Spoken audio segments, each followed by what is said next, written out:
નમસ્કાર મિત્રો, આપ સર્વનું હાર્દિક સ્વાગત છે 55મા નેશનલ સેફ્ટી વીક સેલિબ્રેશનમાં.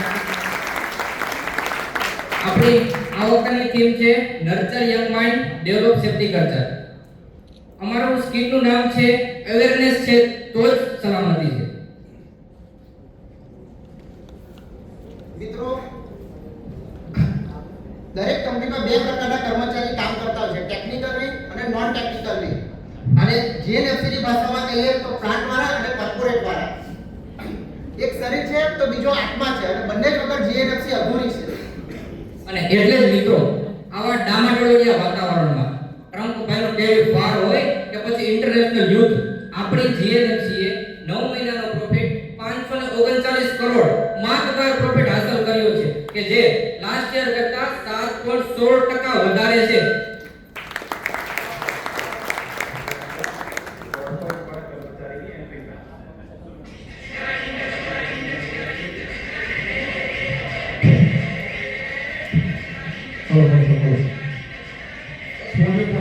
પહોંચો બસ 2 મિનિટમાં મેલ બોલ બસ ડેટ તો કરે છે.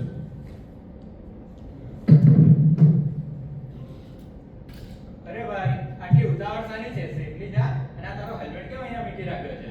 અરે ભાઈ, આપણે તો કોર્પોરેટ વાળા છે, આપણે તો સેફ જ છીએ ને ભાઈ.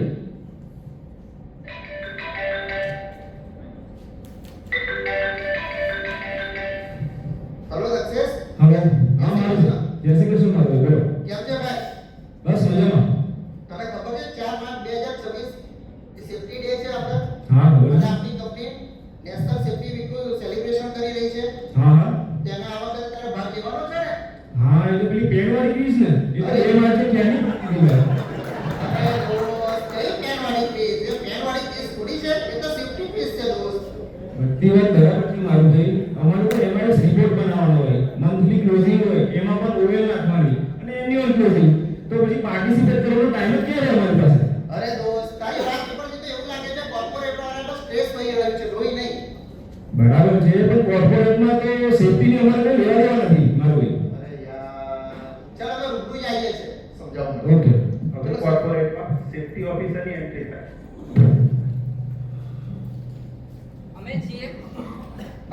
અમે છીએ સેફ્ટી ઓફિસર. અમારું કામ એક્સિડન્ટ પછી થતા બધા રિપોર્ટ બનાવવાનું નથી, પણ એક્સિડન્ટ ના થાય એ પહેલા પ્રોપર તકેદારી ટ્રેનિંગ આપવાનું એવું છે. બરાબર છે? અમે જઈએ છીએ કોર્પોરેટ ઓફિસ.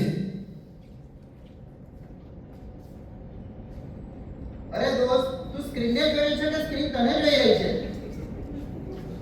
અરે આ જેન જી જનરેશન છે અને સ્ક્રીનને જાણે ગર્લફ્રેન્ડ માને છે. એવી રીતે આંખમાં આંખ પરોવીને કામ કરે છે.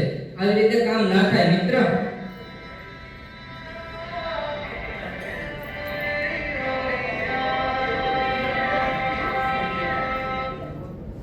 અરે દોસ્ત, તું આ રીતે કામ કરીશ તો તને આંખોનો સ્ટ્રેસ પડશે, ગળાનો દુખાવો, કમરનો દુખાવો અને ધીરે ધીરે તારી સમસ્યા વધતી જશે અને ભવિષ્યમાં તું અસ્વસ્થ થઈ જઈશ. તો અમારે કરવું શું? આખો દિવસ બેસી કરે જ કામ હોય. અરે મિત્ર, જ્યારે તું કામ કરતો હોય ત્યારે યોગ્ય ચેરમાં યોગ્ય વ્યવસ્થા બેસો અને આમ જે ડિસ્ટન્સ રાખીને સ્ક્રીન રાખવાની હોય. અને મિત્ર, આ તારા હાથ કેમ ત્રાસા છે? પીસી પર કામ કરતા હોય ત્યારે સ્ટ્રેચ બેસવાનું અને કમર કેમ આવી વાકી બેઠેલી છે સાપની જેવી ભાઈ? આવી રીતે ના બેસે મિત્ર. અને ઘૂંટણ નીચે અડાડી દે અને ઘૂંટણ 90 અંશના ખૂણે હોવા દે ભાઈ. બરાબર છે? અમારે તો આખો દિવસ એક્સેલમાં જ કામ હોય છે. એમાં પછી પ્રોફિટ એન્ડ લોસનો રિપોર્ટ, બેલેન્સ શીટ કે પછી સેટલમેન્ટ 2026. અરે દોસ્ત, જેમ અકાઉન્ટમાં બેલેન્સ જરૂરી છે એમ જીવનમાં સેફ્ટી પણ એટલી જ મહત્વની છે. આ મિત્ર, લાઈફમાં એમઆઈએસ રિપોર્ટ, રિટર્ન બધું દર વર્ષે ફાઇલ થશે, પણ આ સમય પાછો ફાઇલ નહીં થાય દોસ્ત. અરે સંદીપભાઈ, એક્સેલ એટલે ફાઇલના સોલ્વનો ફર્સ્ટ લવ.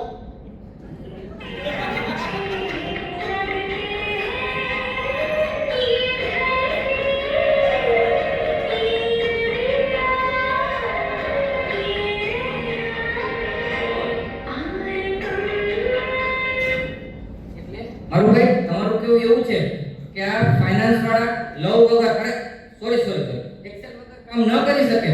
આ મ્યુઝિક વાગ્યો ને રોમેન્ટિક, દિલના તાર આવી ગયા. અરે સંદીપભાઈ, તો અમારી ગર્લફ્રેન્ડ જેવી છે અને એ પણ સર્વગુણ સંપન્ન અમારી વાઈફ જેવી. કેવું મિત્રો, બરાબર ને? અરે ભાઈ, તમે એક્સેલ ને દર 2 મિનિટે સેવ કરો છો, બરાબર છે, પણ શું લાઈવ ને સેવ કરો છો? અમારે તો એક રિપોર્ટ બનાવવામાં 1-2 કલાક જતા રહે છે અને સમયની ખબર જ નથી પડતી. અરે ભાઈ, લવમાં છે ને આવું જ હોય, ટાઈમ ક્યાં જાય ને ખબર જ ના પડે. અને દોસ્ત, આપણે સેફ્ટી વીકના સેલિબ્રેશન માટે આવ્યા છીએ, વેલેન્ટાઇન ડેના સેલિબ્રેશન માટે. એ મારો ભાઈ, આ બધા જેન જી જનરેશન છે, આ બધાને સમજાવવા માટે આવા અર્ધરંગી એક્ઝામ્પલ જ આપવા પડે.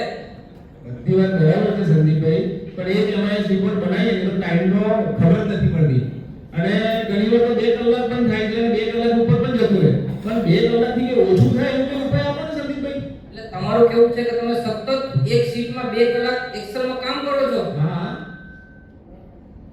ભાઈ છે ને એક સિમ્પલ ઉપાય, એક કાકરે 2 પક્ષી. તો જણાવો, અમારે કોર્પોરેટ વાળાને ખાસ જરૂર છે આ ઉપાયની. ઉપાય છે આ તો પાણીની બોટલ છે, આનાથી શું થાય? દોસ્ત, એનાથી શું થાય એમ નહીં, શું ના થાય એમ પૂછ. ટૂંકમાં ખબર ના પડી, વિસ્તૃતમાં સમજાવો. તમે બધા છે ને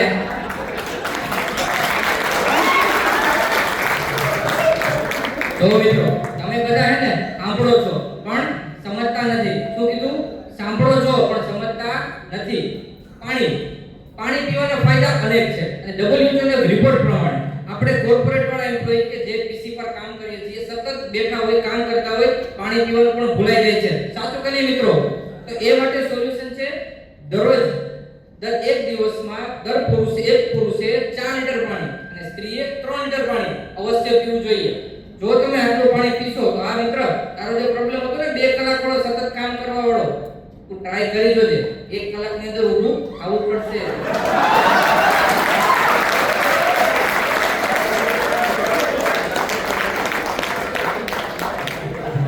મિત્રો, એક વસ્તુ યાદ રાખો, આ જે પૂછીને નથી આવતી, તમે કોર્પોરેટમાં કામ કરો છો કે પ્રોડક્શનમાં કામ કરો છો, અને સેફ્ટી એ જરૂરી વસ્તુ છે.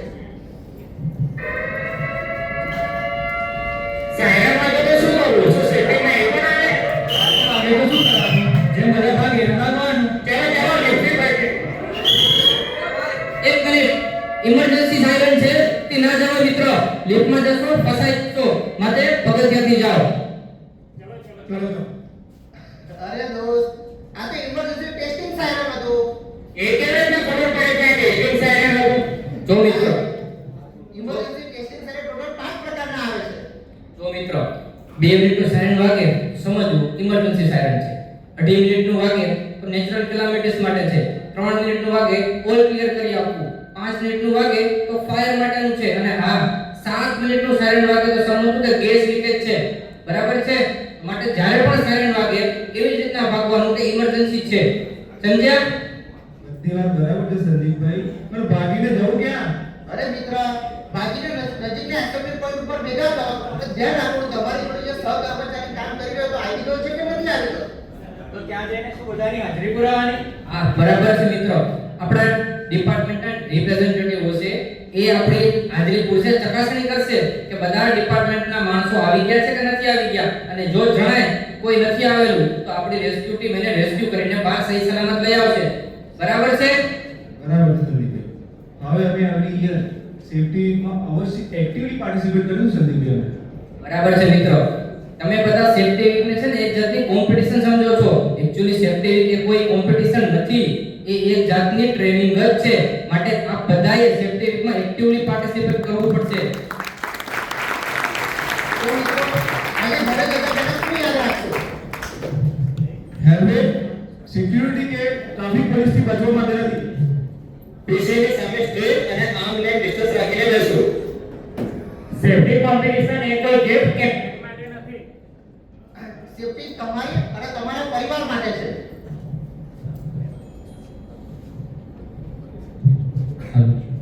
અને હા મિત્રો, આપણે બધા મોબાઈલ વાપરીએ છીએ, મોબાઈલમાં ટપ્પર લગાવીએ છીએ, કવર કરાવીએ છીએ, શા માટે? સેફ્ટી માટે. લેપટોપમાં એન્ટીવાયરસ ઇન્સ્ટોલ કરીએ છીએ, શા માટે? સેફ્ટી માટે. કારનો ઇન્સ્યોરન્સ લઈએ છીએ, શા માટે? સેફ્ટી માટે. પણ તમે ક્યારે વિચાર્યું છે તમે પોતાની જાતની સેફ્ટી માટે શું કરો છો? વિચારી જોજો મિત્રો.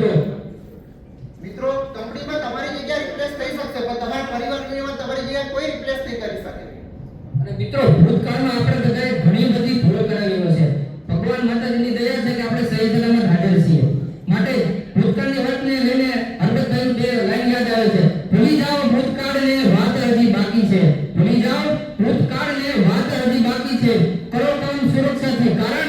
કારણ જિંદગી હજી બાકી છે દોસ્ત, જિંદગી હજી બાકી છે.